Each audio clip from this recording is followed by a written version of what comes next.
Very busy hour in the KCTV5 Sports office. Welcome into KC Sports tonight. Marleah Campbell here with Gabe Sports.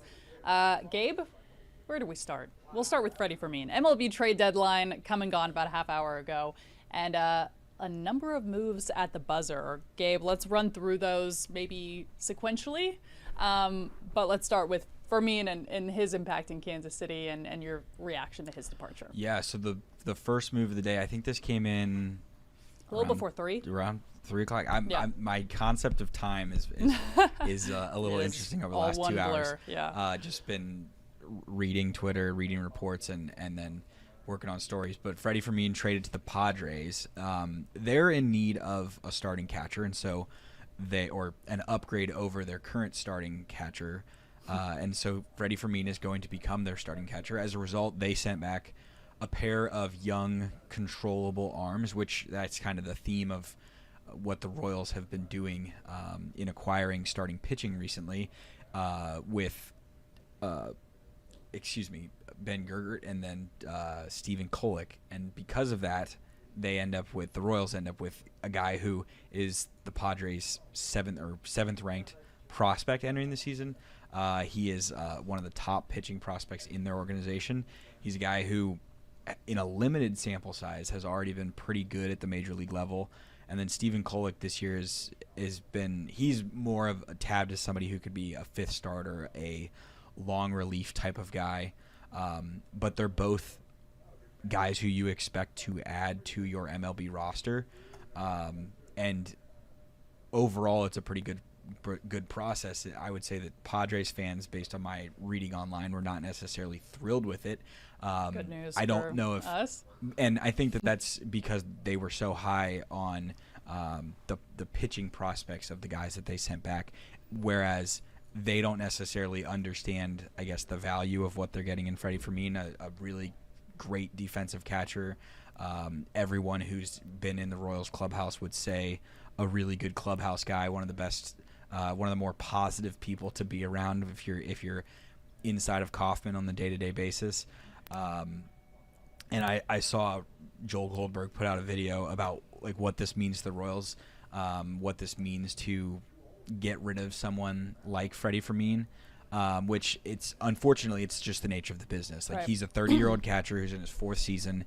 Long-term prospects with the team aren't great because you've got Salvador Perez, who is obviously the veteran, and yeah, he's not catching as often, but with what the Royals have in their farm system, Carter Jensen, a guy who might be up in September, or at the very least is probably expected to be on the opening day roster next season, those type of things, it allows you to go for 2 months of Luke Maile if he has to be on the roster for 2 months as a result, because you're improving your pitching situation next season so drastically that it's worth it. You hate to see Freddie go. He's one of the reasons the Royals are incredible at not allowing guys to steal bases. He's a good clubhouse guy, all those things. That is the first of the 3 deals that they made today, and overall I think it's a positive one. Jensen, by the way, a Park Hill alum, so kind of a cool story floating there. He was called up to AAA about a month ago, maybe. Mm-hmm. And our Mark Palos actually just talked to his parents after he performed really well in the MLB Futures game. So that story's on KCTV5.com if you want to listen to his parents, because probably be wearing royal blue in the near future. Okay, let's move on to move number 2 of 3 of the day. This one, the Royals announced at 4:55. Obviously, it was made prior to that, but kind of an at-the-buzzer one for us. With the Pirates acquiring Bailey Falter, the lefty, in exchange for Evan Sisk and Callan Moss. Gabe, grading. Let's retrospect your grade of the first move of the day. The first move of the day, I think, is really good process. I think that it's a B+, A- move. B+, and that's okay. We'll go optimistic. That's A- if we're. for move that's. 1. I mean, I think that the idea of like grading things immediately is a little Time crazy. will tell. It's not as insane As when the Rich Hill move, maybe. Well, I would just say it's not as insane as like you saw the big moves overnight. Mason Miller, early this morning, he gets traded from the A's to the Padres, another deal that the Padres made. They were very active. The Royals were very active at the deadline as well. But a lot of the trade deadline grades, it's like, well, did did the A's get back the correct prospect value for someone as proven as a reliever as Mason Miller and a guy who can throw 103 miles an hour and whatever. Well, when you're grading it as prospects and such, it's it's a lot of projection. Sure. This is a little bit of projection, but it's also two guys who you have evidence are major league arms. They will contribute in some way. And that's kind of the same thing you can say with this Bailey Falter move is it is the Royals adding a really talented pitcher who I think one of the most impressive things you can say about him is he's pitched for the Pittsburgh Pirates this season and he has a winning record. And that's not something that a lot of starting pitchers can do. A solid ERA, 7-5 record, and a guy who was one of the Pirates' best pitchers aside from Paul Skeens, of course, and figures to slot in for the Royals rotation for a year or two if they want to hold on to him. They're starting to kind of stockpile several young arms, and I also think that you just are starting to give the Royals the benefit of the doubt in terms of pitching development as of late with what they've done with the coaching staff as of late. Last season was really good. This season's been good. And what they've done with Chris Bubich, what they've done with Cole Reagan, Seth Lugo, all these different guys, getting the best out of them, whether they're in their late 30s like Seth Lugo or mid-30s or whether it's a young guy like Chris Bubich who didn't really tap into his potential until this season. I think the Falter move is really good, and the what they gave up for him, Evan Sisk, yeah, he was in the majors very, very briefly, I think back in April or May earlier this season, but wasn't a major contributor, wasn't someone who was knocking down the door in Omaha to get MLB chances, but will probably get some of that with the Pirates.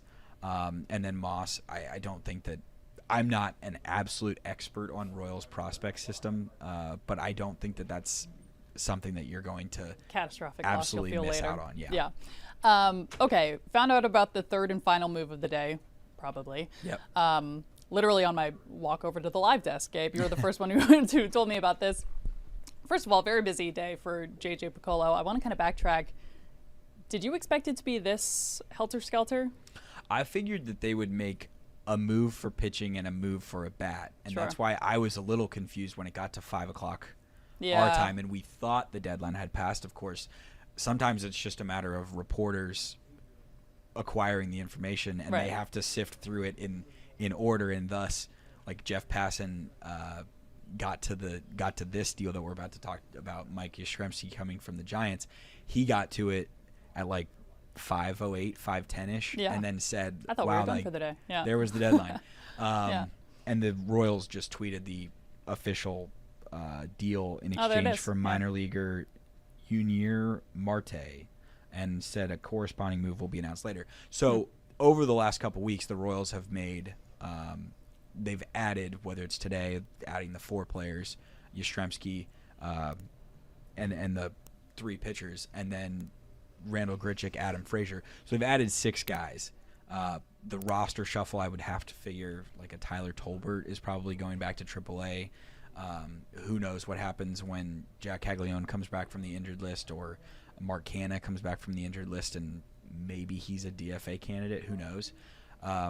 But yeah, to answer your question about what I was expecting, I thought 1 or 2 deals, and I was confused when there was no bat added prior to the deadline, but now there was one. Here you go. Yeah. Okay. We didn't grade number 3. You didn't grade number 2. I don't think. I think we have an A- for number 1. I think that the second trade is the Bailey Falter deal is also a B+ or an A-, and the Yastrzemski grade is like it's a B-.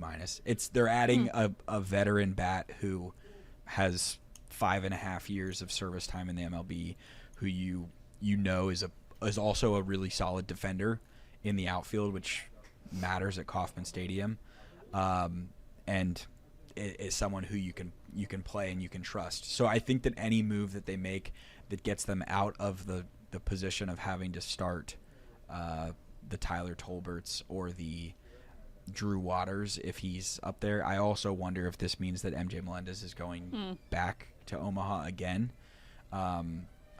We will see. Time will tell. But I think you've already seen positive returns with the Randall Grichuk trade, the Adam Frazier trade. Like, Adam Frazier didn't have a great 2024 with the Royals, but since he's come to the Royals in 2025 and given the offensive struggles of the Royals in 2025, his on-base percentage, his on-base percentage has been super helpful for the Royals and just putting together quality at-bats and getting on base a decent amount. So that's been really helpful. I think it's a really solid day for the trade deadline. You also look at other teams that have kind of taken themselves out of things, like the Twins went on a full sell. They're ejecting from the AL playoff race. The Rays did like a partial sell and buy.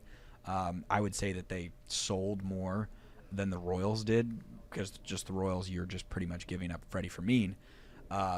All of these things I think are good because it's solid process to put yourself more in the race for this season as you're playing really good baseball in July, while also improving for 2026 and 2027 because you got so many controllable pitchers who are young to work with. Royals back in action tomorrow, 6:07 on KCTV5 and on KSMO. So Royals taking on the Blue Jays on our air, and lots more games to come, especially as we're kind of chasing this, final wild card spot. I think at last check, Royals are 4.5 games out.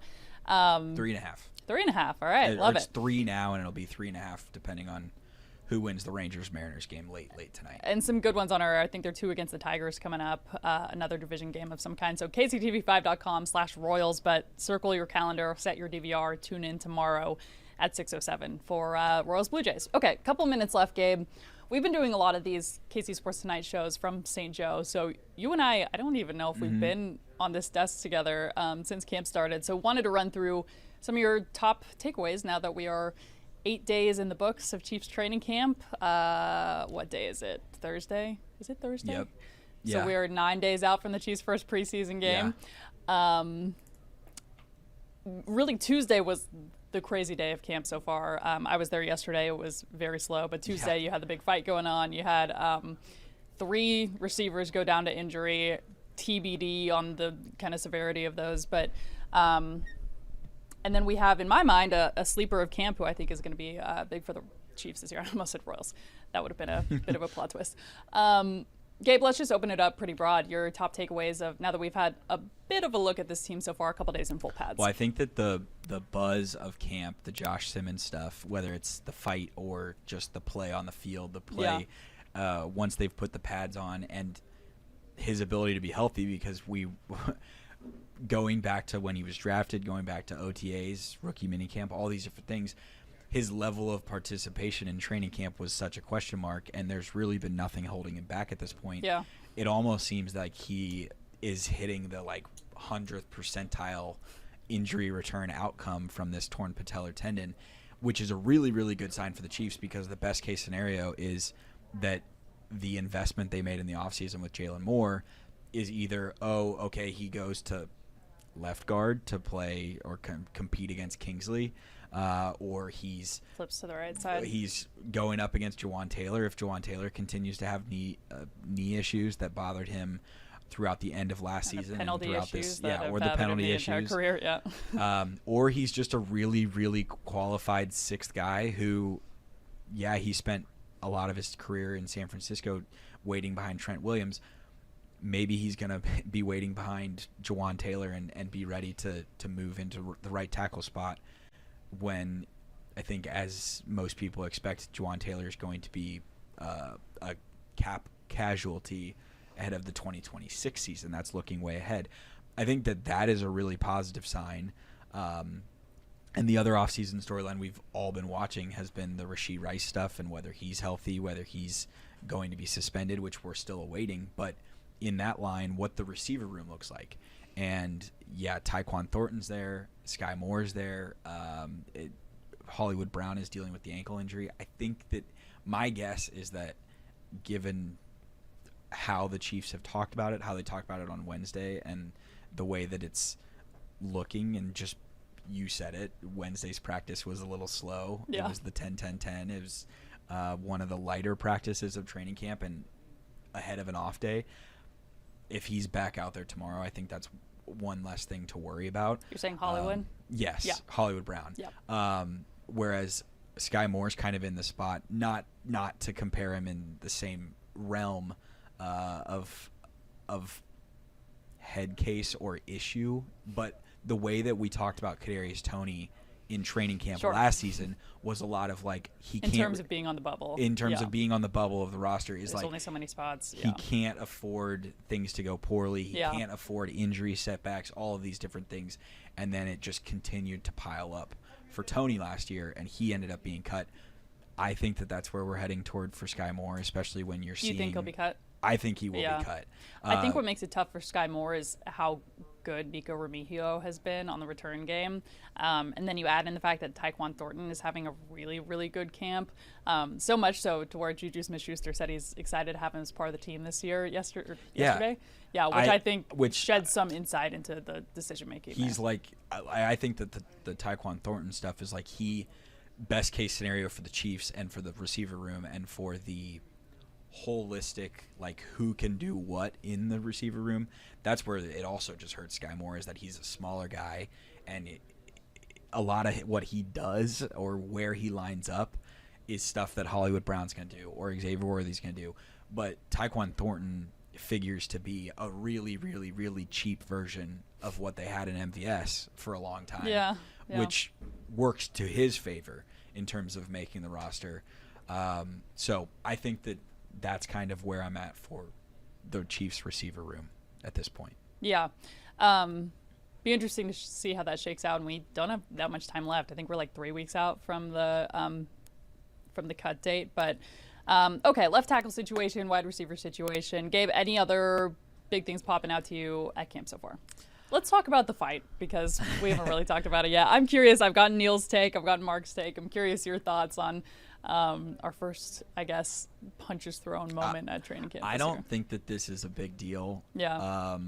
It feels like every year there's like one fight. Yeah. And I did find it funny that Travis Kelce was walking between them, whereas in years past, sometimes he is the one involved. Yeah. And maybe Travis Kelce's getting to the point of like, it's not worth it to me. Like, why do I need to get involved in this other than to be like, all right, what do guys, I gain from this? Let's get on to the next one. Yeah.